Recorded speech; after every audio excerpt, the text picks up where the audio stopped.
وہ چودھری صاحب کے مقامات جتنے بھی ہیں سب کے لیے سنتا ہے.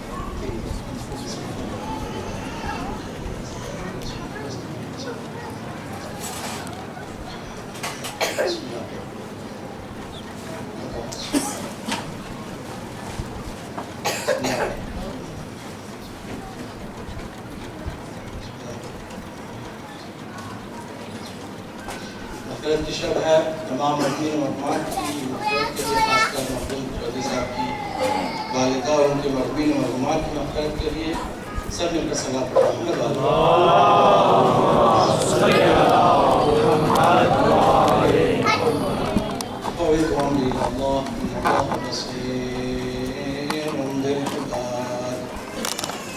ولا حول ولا قوة إلا بالله العلي العظيم. أعوذ بالله من الشيطان الرجيم. بسم الله الرحمن الرحيم. وبه نستعين وخير العصر المعين. الحمد لله رب العالمين بارئ الخلائق أجمعين. الصلاة والسلام والتحية والإكرام على رسول الأنام سيد المرسلين وخاتم النبيين وحبيب إله العالمين وشفيع المذنبين ورحمة للعالمين ونور السماوات والأرضين المخاطب بطه وياسين سيدنا ومولانا أبي الزهراء محمد. اللهم صل على محمد وعلى أهل بيته الطيبين الطاهرين المعصومين المظلومين المنتجبين المكرمين الميامين الذين أذهب الله عنهم الرجس وطهرهم تطهيرا. اللهم صل على محمد وعلى أعدائهم أجمعين من ليلنا هذا إلى يوم الدين. أما بعد فقد قال الله الحكيم في كتابه الكريم. بسم الله الرحمن الرحيم. ذلك بأن الله هو الحق وأن ما يدعون من دونه هو الباطل وأن الله هو العلي الكبير. اللهم صل على محمد وعلى مانا کہ افطاری کے بعد سننا بھی مشکل ہوتا ہے اور سنانا بھی مشکل ہوتا ہے، لیکن یہ مجلس مولا کائنات کی مجلس ہے اور اس مجلس میں آپ اس طرح بیٹھے جیسے علی والے بیٹھا کرتے ہیں.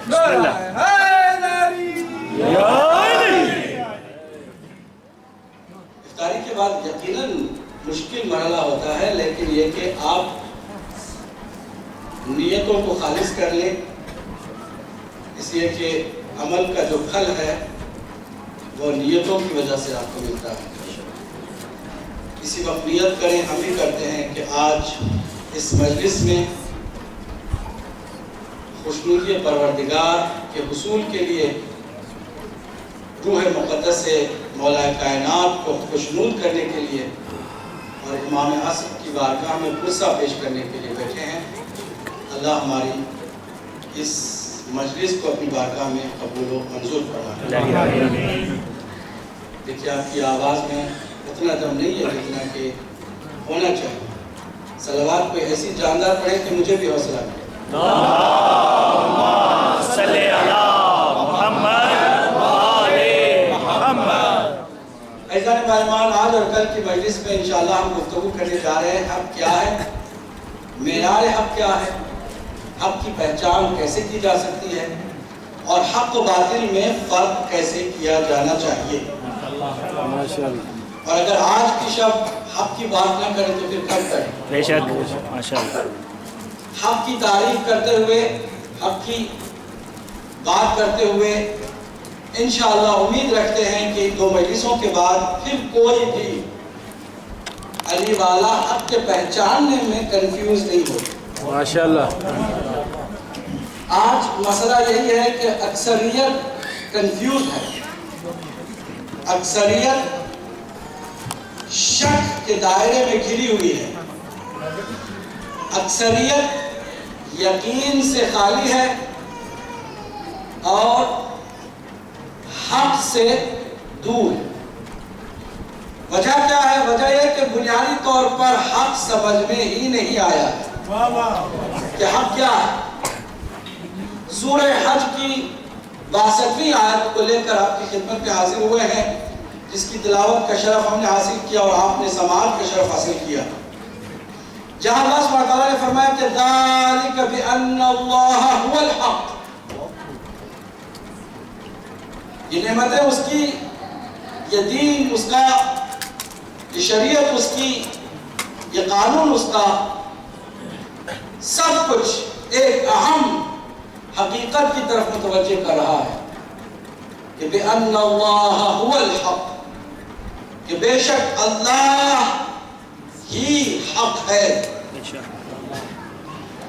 وَأَنَّمَا يَدْعُونَ مِن دُونِهِ،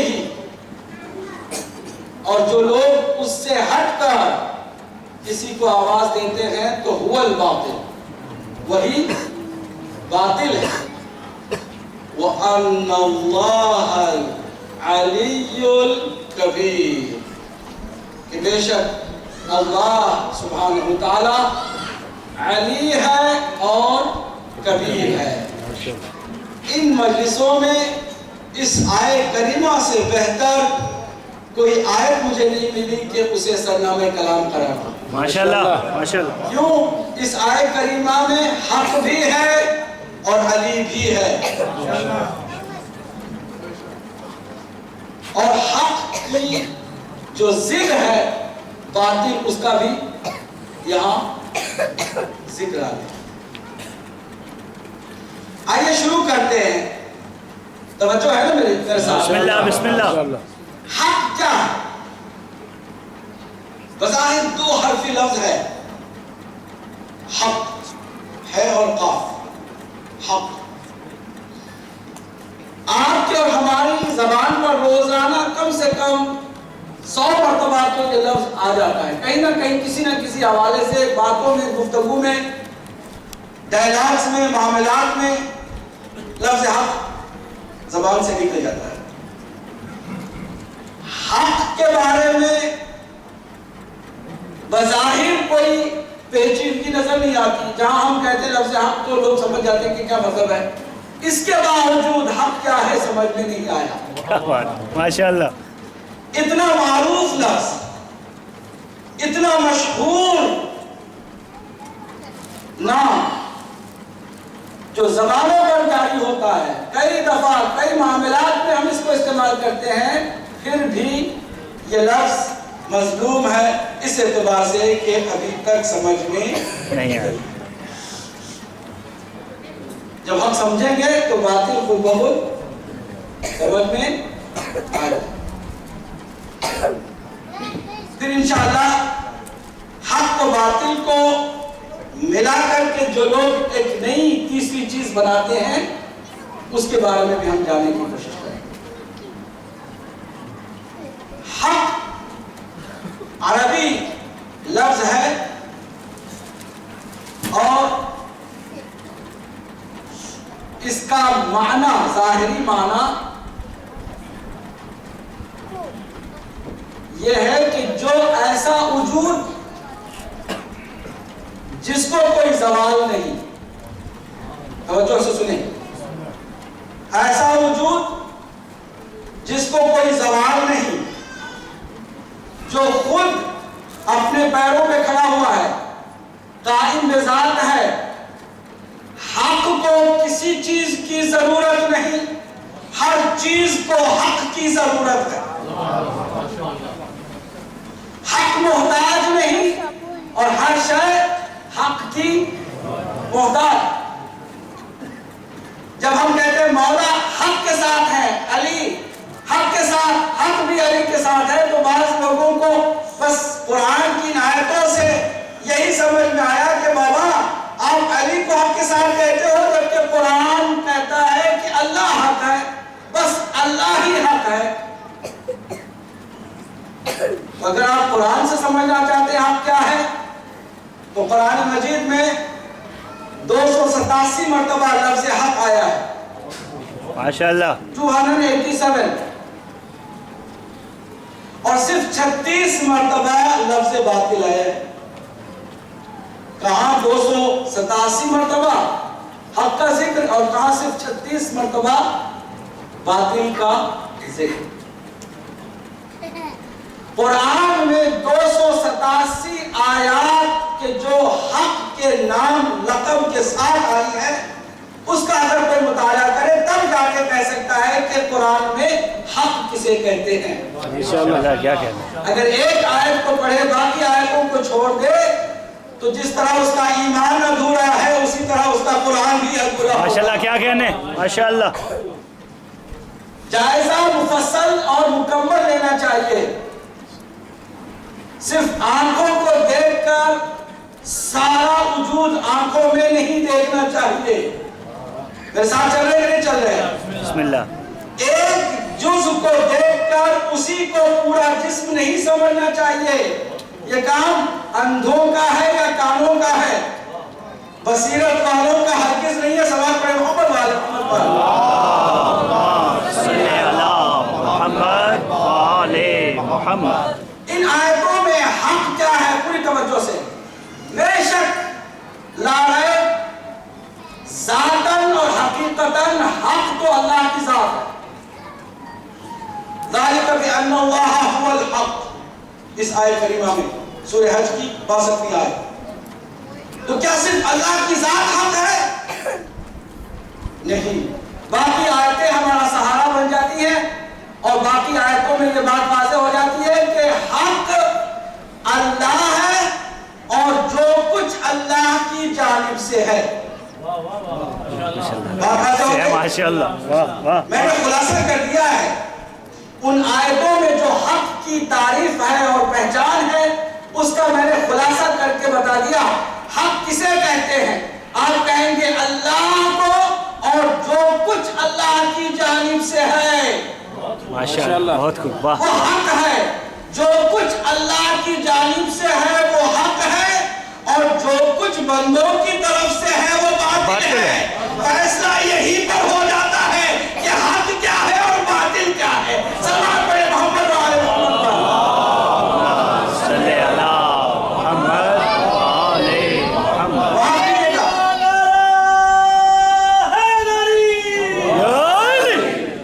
باتوں کو سمجھنے میں آسانی ہو گئی صرف تعریف سے، صرف پہچان سے کہ حق کیا ہے۔ حق اللہ کی ذات اور جو کچھ اللہ کی جانب سے ہو وہ حق ہے۔ اب جو اللہ کی جانب سے نہیں وہ باطل ہے۔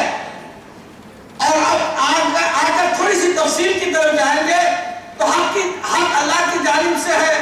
کیا ہے جو اللہ کی جانب سے ہے؟ آسمانی کتابیں کس کی طرف سے آئی ہیں؟ تو جتنی آسمانی کتابیں وہ کیا ہوئی؟ حق ہوئی یا باطل؟ حق، ذرا کم از کم لفظ حق کو اپنی زبان پر جاری کرے تاکہ وہ دل میں جا کے بیٹھ جائے، اور جب حق دل میں بیٹھ جاتا ہے تو پھر باطل میں مجال نہیں ہے کہ آپ کو ڈسٹرب کرے۔ تو آسمانی کتابیں کیا ہیں؟ کیونکہ اللہ کی طرف سے ہیں۔ فرشتے کیا ہیں؟ حق ہے کیونکہ اللہ کی طرف سے ہے۔ موت کیا ہے؟ حق ہے کیونکہ اللہ کی طرف سے۔ بندہ کریٹ نہیں کرتا موت کو، اللہ موت کو بھیجتا ہے، اللہ کی طرف سے موت ہے۔ وہ کیا ہے؟ حق ہے۔ روزی، پوری توجہ سے، روزی اگر اللہ کی جانب سے ہے حق تو حق ہے، لیکن کسی کا حق چھینا جا رہا ہے تو وہ باطل ہے۔ مال مال ہے، مال کبھی حق ہوتا ہے کبھی باطل ہوتا باطل ہوتا ہے۔ ہے، واہ کیا کہ ماشاءاللہ، واہ واہ واہ واہ واہ۔ حق آسمانی کتابیں، حق فرشتے جتنے ہیں وہ سارے حق، کلام الہی حق۔ اس اعتبار سے قرآن کی ایک ایک آیت کہیے نا، حق ہے، ضرور کہیے گا، ایک ایک آیت حق۔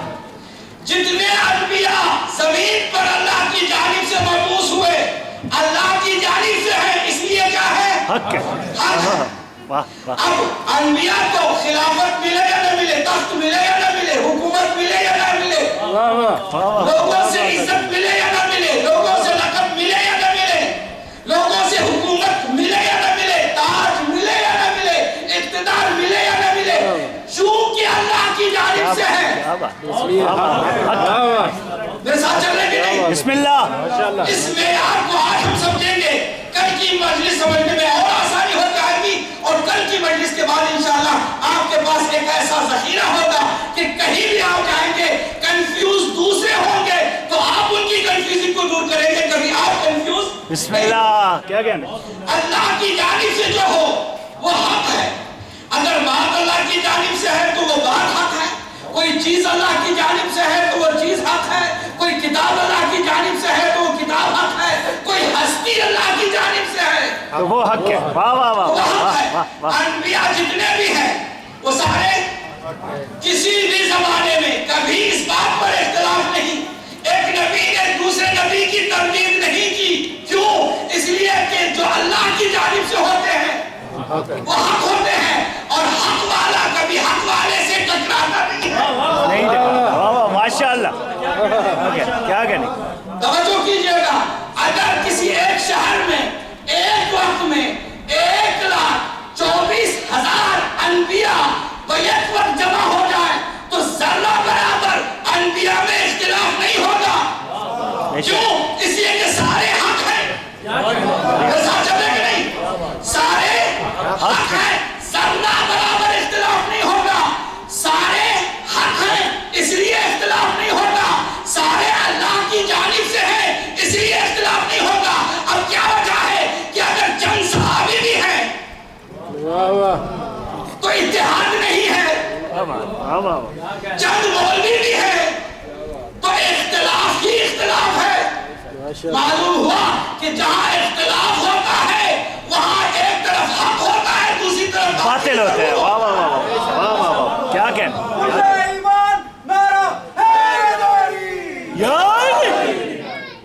اگر اللہ کی جانب سے ہو تو کوئی اختلاف نہیں۔ چنانچہ قرآن مجید میں آیات الہیہ کے لیے دلیل کے طور پر اللہ یہ فرماتا ہے کہ اگر اللہ کی جانب سے یہ آیتیں نہ آتی کسی اور کی طرف سے آتی تو اس میں تم اختلاف دیکھتے اور بہت زیادہ اختلاف دیکھتے، لوجدوا اختلافا کثیرا، لیکن یہاں اختلاف نہیں ہے۔ کیوں نہیں ہے؟ اس لیے کہ سارے کے سارے میرے ساتھ چلیے حق ہے، کہیے گا نا تو ہر نبی اب حق ہونے میں یہ بھی میلاد اور معیار نہیں ہے کہ کس نبی کو حکومت ملی اور کس نبی کو حکومت نہیں ملی، یہ معیار نہیں ہے۔ حضرت ایوب نہایت مفلسی کے عالم میں گزرے ہیں، وہ بھی حق ہے، اللہ کی جانب سے نبی ہے، اور حضرت سلیمان نہایت ہی اقتدار کے ماحول میں رہے ہیں، وہ بھی حق ہے اس لیے کہ وہ بھی اللہ کی جانب سے ہے۔ حضرت ایوب میں اور حضرت سلیمان میں حق ہونے کے اعتبار سے ذرہ برابر فرق نہیں، کیا کہنے واہ واہ واہ لہذا ہمیشہ حق کو اقتدار کے ساتھ دیکھا نہ کرو۔ کیا کر رہے ہیں کہ نہیں کر رہے؟ بسم اللہ ظاہری حکومت کے ساتھ دیکھا نہ کرو، حق کو صرف پہچاننا ہو تو یہ دیکھو کہ اللہ کی جانب سے ہے یا نہیں ہے، اگر اللہ کی جانب سے ہے تو حق ہے، اور اگر اللہ کی جانب سے نہیں ہے تو باطل ہے۔ کیا یہ ممکن ہے کہ کسی وقت کوئی نہ حق پر ہو نہ باطل پر؟ ممکن ہے؟ نہیں ہو سکتا، دو میں سے ایک ہے، دو بھی وہ ایک وقت نہیں کہ ایک وقت انسان ایک ہی مرحلے میں حق پر بھی ہے اور باطل پر بھی ہے، یہ نہیں ہو سکتا ہے۔ یہ ممکن نہیں ہے کہ ایک وقت میں اجالا بھی ہو اور اندھیرا بھی ہو، ممکن ہے؟ ناممکن۔ اجالا ہے تو ڈیفینیٹلی اندھیرا نہیں ہے، کسی اور دلیل پوچھنے کی ضرورت نہیں ہے۔ جب آپ سے کہا جائے کہ لائٹ جل رہی ہے تو آپ پلٹ کے نہیں پوچھتے تو اس کا مطلب اندھیرا ہے یا نہیں ہے، کہیں کہ آپ کی عقل کو کیا ہو گیا ہے، جب اجالا ہے تو اندھیرے کا سوال ہی نہیں اٹھتا ہے کہ نہیں؟ اگر اندھیرا ہے تو پھر اجالے کی بات ہی نہیں ہوگی۔ اسے ممکن نہیں ہے کہ بھائی ایک وقت اجالا بھی اور اندھیرا بھی ہو. اسی طرح ممکن نہیں ہے کہ بھائی ایک وقت کوئی چیز یا کوئی ہستی یا کوئی فرد حق بھی ہو اور باطل بھی ہو. یہ ممکن نہیں ہو سکتا. کبھی بھی پوری توجہ سے اس پر سنیے گا, کبھی بھی حق کے مقابل میں نہیں آتا ہے, بے شک, جبکہ باطل کے مقابلے میں آتا رہتا ہے. کیا کیا ہوگے؟ باطل ہمیشہ باطل کے خلاف کھڑا ہو سکتا ہے, لیکن حق کبھی حق کے مقابل میں نہیں آ سکتا. اگر ایک طرف کنفرم ہے کہ حق ہے تو پھر آپ کو شک کرنے کی ضرورت ہی نہیں ہے. یقین کر لیں کہ جب ایک طرف حق ہے تو دوسری طرف باطل ہی باطل ہے. ڈیفینیٹلی باطل ہے.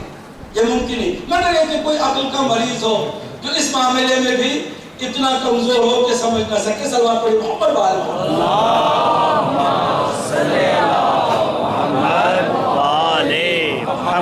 لہذا حق کیا ہو؟ اللہ کی جانب سے جتنے انبیاء علیہ السلام آئے ہیں وہ سارے کے سارے حق. اب اس کے بعد دیکھنا یہ ہے کہ رسول اللہ کے بعد کوئی ہستی اللہ کی طرف سے ہے یا نہیں ہے. ماشاءاللہ. اگر اللہ کی طرف سے ہے تو پھر وہ حق ہے, باقی باطل. اور حق کے مقابل میں جو بھی ہو وہ کیا ہے؟ باطل ہے. باطل. جنگ جمل میں بہت نامور صحابہ کو علی کے مقابل میں لشکر کے اندر کمانڈر ہوتے ہوئے لوگوں نے دیکھا تو ان کا ایمان ڈگمگا گیا. ہم کیا کریں؟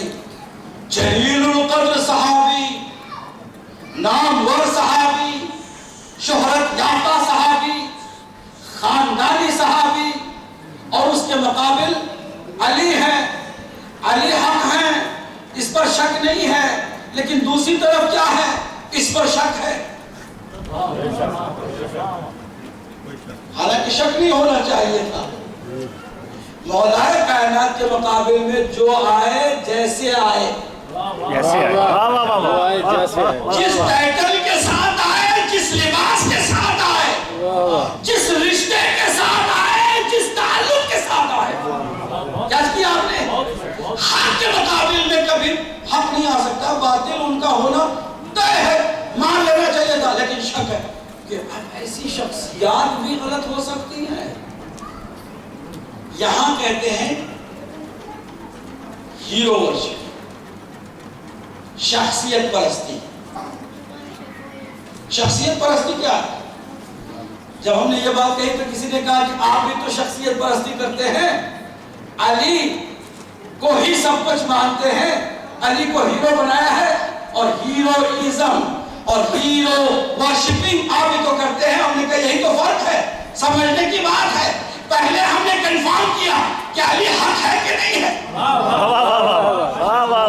ماشاءاللہ. علی کو ایک شخصیت کے طور پر ہم نے اپنا ہیرو نہیں بنایا ہے, نہ تصور کیا ہے. علی کو پہلے کنفرم کیا کہ حق ہے کہ نہیں ہے. خدا نے بھی کہا علی حق,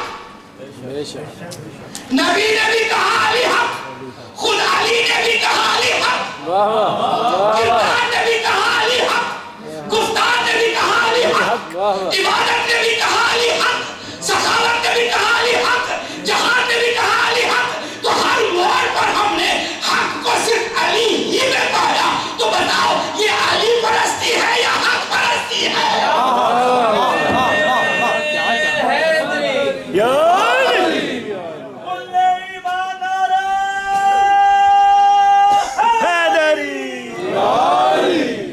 اب معیار کیا ہے چیزوں کا, انسانوں کا معیار کیا ہے؟ معیار ہے کہ دیکھنا ہوگا کہ اللہ کی طرف سے ہے کہ نہیں ہے. اگر اللہ کی طرف سے نہیں ہے تو وہ زیرو ہے, وہ باطل ہے, وہ غلط ہے, وہ گمراہ ہے. حق اور اللہ کی جانب سے جو چیز نہیں یا جو شخص نہیں, اس کے باوجود کہ اللہ کی طرف سے نہیں ہے, اس کو مان کے چلنا, اسے کہتے ہیں شخصیت پرستی, اس کو کہتے ہیں ہیرو ورشپنگ.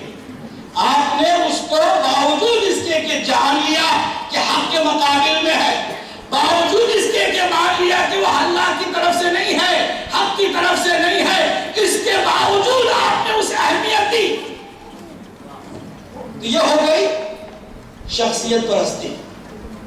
لیکن اگر کسی شخصیت کو حق کے ترازو میں پہلے پرکھو، دیکھو، پہچانو، پھر اس کے بعد اس کے اتباع کرو، تو پھر یہ تو حق کی اتباع ہے، یہ تو حق کی پرستش ہے، یہ حق کی طرف چلنے والی بات ہے۔ تو پوری توجہ سنیے گا کہ جنگ جمل میں جب چند بہت معروف شخصیات کو دیکھ کر کے کچھ لوگوں کا ایمان ڈگمگا گیا، پریشان ہوئے، مولا کائنات کے لشکر میں بھی تھے، مومن بھی تھے، اپنے آپ کو شیعہ بھی کہتے تھے، آئے، کہا مولا پریشان ہوں، دل کرتا ہے کہ آپ کے ساتھ جہاد میں حصہ لوں، لیکن میں دیکھتا ہوں کہ اس طرف بڑے بڑے نام پر ہستیاں، اوس، ام المومنین، اور پھر اس کے ساتھ طلحۃ الخیر، حضرت طلحہ، پھر اس کے بعد زبیر، اللہ اکبر، ایسی ہستیاں ہیں، ان کو میں کیسے غلط تصور کر سکتا ہوں جنہوں نے رسول اللہ کے زمانے میں جنگ کے ہر موڑ پر حصہ لیا، حق کا ساتھ دیا، حق کے ساتھ چلتے رہے، جہاد میں حصہ لیا۔ آپ کو معلوم ہو جانا چاہیے کہ طلحہ وہ شخص ہے کہ جب جنگ احد میں سارے بھاگ گئے تھے تو مولا کائنات کے ساتھ جو ثابت قدم رہا وہ طلحہ ہے۔ تو پھر ایسی شخصیت بھی آپ کے مقابل میں آ گئی، اور آپ کے مقابل میں وہ آ گئے تو ہم ان کے ساتھ لڑنے کو کیسے تیار ہو جائے؟ ہم پریشان ہیں۔ میرے مولا نے کہا تمہاری پریشانی میں حل کیے دیتا ہوں۔ پرابلم یہ ہے کہ تم شخصیتوں سے کے ذریعے سے حق کو سمجھنا چاہتے ہو۔ ایسا چلے گا نہیں؟ آج انشاءاللہ آپ پوری توجہ سنیں گے تو بہت ہی ہماری بصیرت میں اضافے کے لیے مواد ملے گا، اور ذہنی طور پر ہم شعور والے، بصیرت والے انشاءاللہ بنیں گے۔ اور مجلس علی کا یہی تو سب تبارک ہے کہ جو یہاں سے اٹھے بصیرت لے کے اٹھے، شعور لے کر اٹھے، آگہی لے کے اٹھے، معرفت لے کے اٹھے، کوئی بغیر معرفت کے یہاں سے نہ جائے۔ پوری توجہ سے میرے مولا نے کہا کہ تمہاری سوئی جو ہے اٹکی ہوئی ہے اس بات پر کہ شخصیت، ایسی شخصیات غلط کیسے ہو سکتی ہیں، یعنی تم نے غلط اور صحیح کا معیار شخصیت کو رکھا ہے، شخصیتوں کے ذریعے سے تم حق پہچاننے چلے ہو، جبکہ تمہیں وہ حق کبھی سمجھ میں نہیں آتا ہے۔ اس لیے میرے مولا نے فرمایا تمہاری مشکل کا حل یہ ہے، اعرف الحق تعرف اہلہ، پہلے تم حق کو پہچانو کہ حق کیا ہے، جب حق سمجھ میں آ جائے گا تو خود بخود سمجھ جاؤ گے کہ حق والے کون ہیں، باطل والے کون ہیں۔ ماشاءاللہ، حق والا کون ہے؟ جو حق کے ساتھ ہے۔ جب آپ کو پتا چل جائے حق کیا ہے تو پھر آپ کو کنفیوژن نہیں ہوگی۔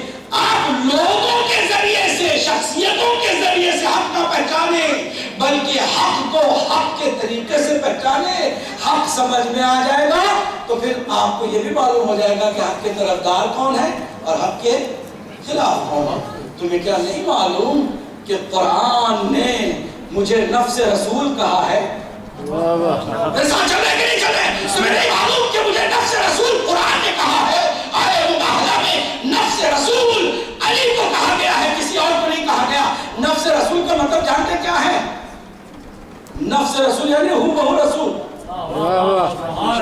اگر رسول حق کی جانب سے ہے، حق